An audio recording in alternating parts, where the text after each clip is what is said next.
everyone, welcome back to another video. So for now, in this video I'm going to start with attaching the base panel to the bottom of the box. If you watched my last videos about this, you'll know what I'm talking about. My very last video was on this drawer. This is the sliding tile drawer I got. So you can probably see there's no open void to start solving the puzzle. So I have this one right here is magnetized. It's got a magnet in it, and I just filled the hole with a dowel. I got a magnet down there. So now you can start solving the puzzle. But if you don't have the magnet key, this just sits right in there. So I did that, and then I also put these two locks on the back of it, and that. So these holes here. This is the very first mechanism I made on the box over 2 months ago. The very first thing I ever did was this right here, and it has sat here this whole time, never having any use. And I finally got it finished to where I can use it. So this drawer has to come out, but you push this in just like that. You can see those locks stuck in there, keeping the drawer from coming out. And then when you push on this, the drawer pops out. You can see they're locking into here, and then when the drawer's sliding, it's allowing them notches there to come out the hole.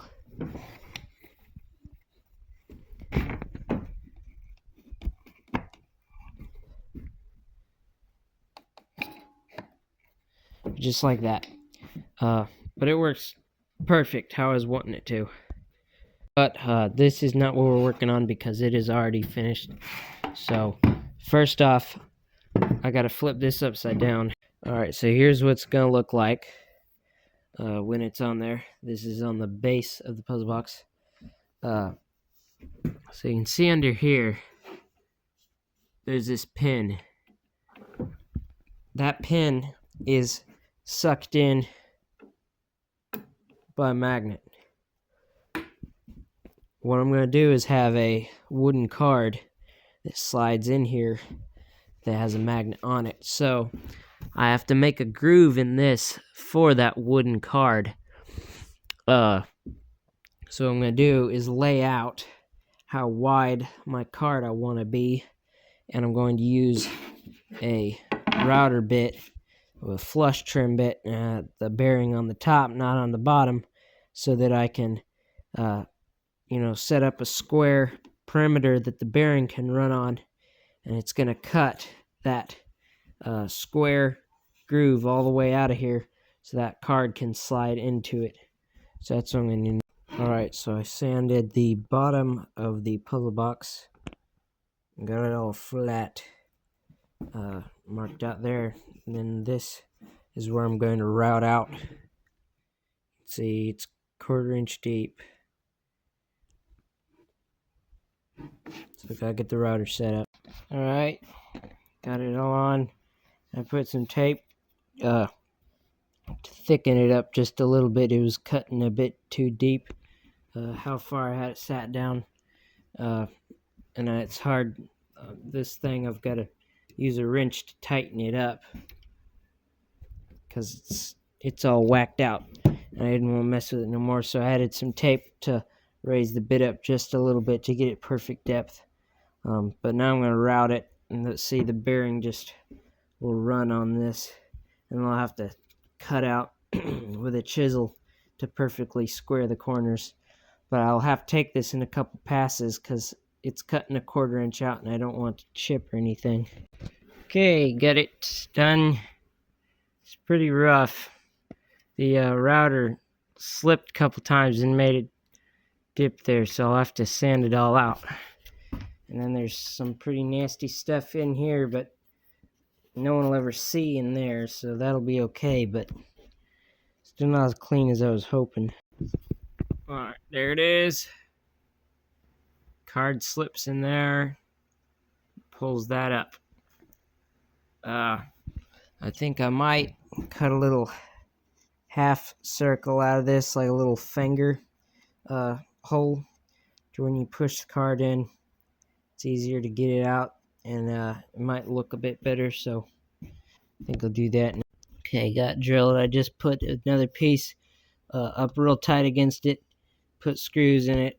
I used a Forstner bit, 5/8 inch, and I just put the Forstner bit tip in between the two. That way the bit will only cut halfway in here. So now I have that finger hole right there. All right, and this is what it looks like. It actually looks really good, I think. Like, looks dang good. Get your finger in there and pull the card out. Got the crack all the way back. I went 3 inches back, so I'll be able to make a nice, fairly long card. But that looks pretty dang good. And no one will ever see this MDF on this side. The puzzle's going to be flipped upside down, and it's only going to be off of the table like ½ inch. There's going to be Lazy Susan in the middle.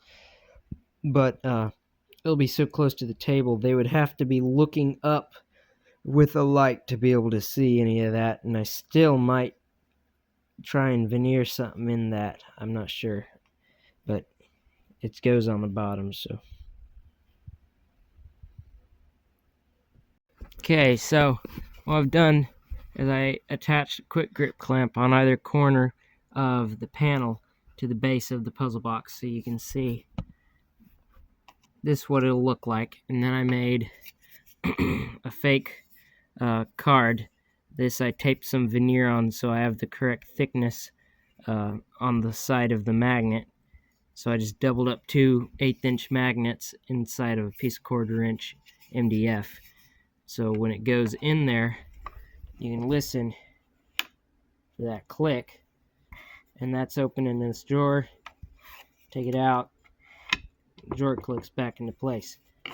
So this card will be for unlocking this drawer. 1 hour later.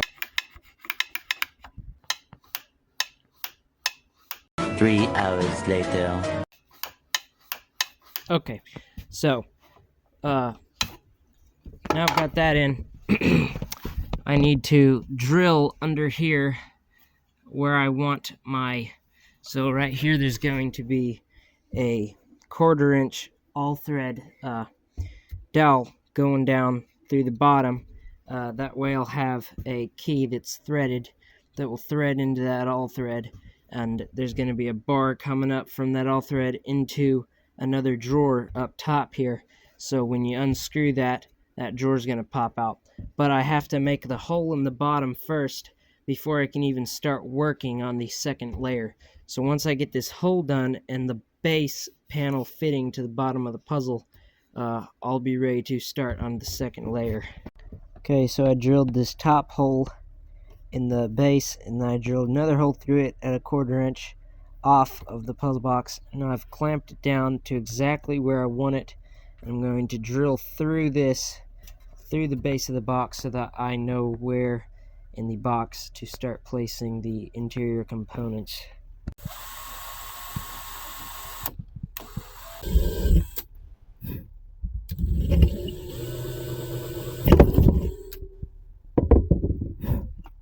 Okay, so hole drilled right there, came out on the inside, so now I can figure up, I've got to make a block out from here that will hold up a, I guess it's going to have to be a pipe for the, so say this is the 1/4 inch rod coming through. It's going to have to be able to slide in something.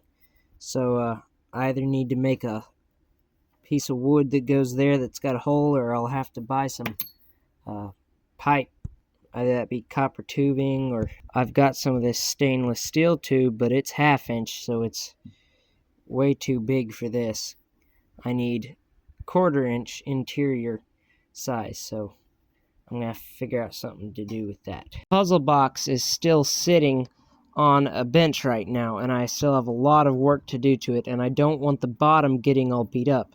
Right now it doesn't matter because the face on the bottom right now is still just the MDF plywood, not the base. Now if I put this base on there, it could chip off some of these inside corners of my veneer.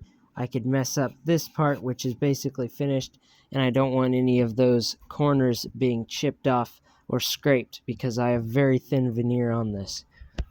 So I'm going to leave the base off and get at least the second layer on before I put the base on. And technically I don't have to even have that base until the final putting together of the puzzle box, because I have a hole now exactly where the hole's going to be.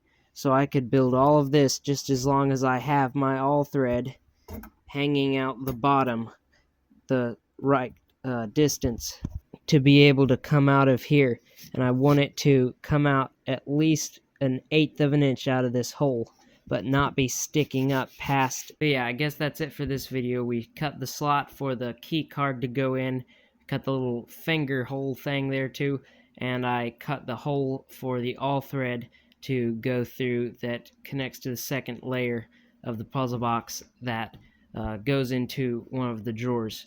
So we'll be talking about this base panel probably close to the final putting together of every piece of the puzzle box. Anyway, thanks for watching. Hope you liked the video, and I'll see you in the next one.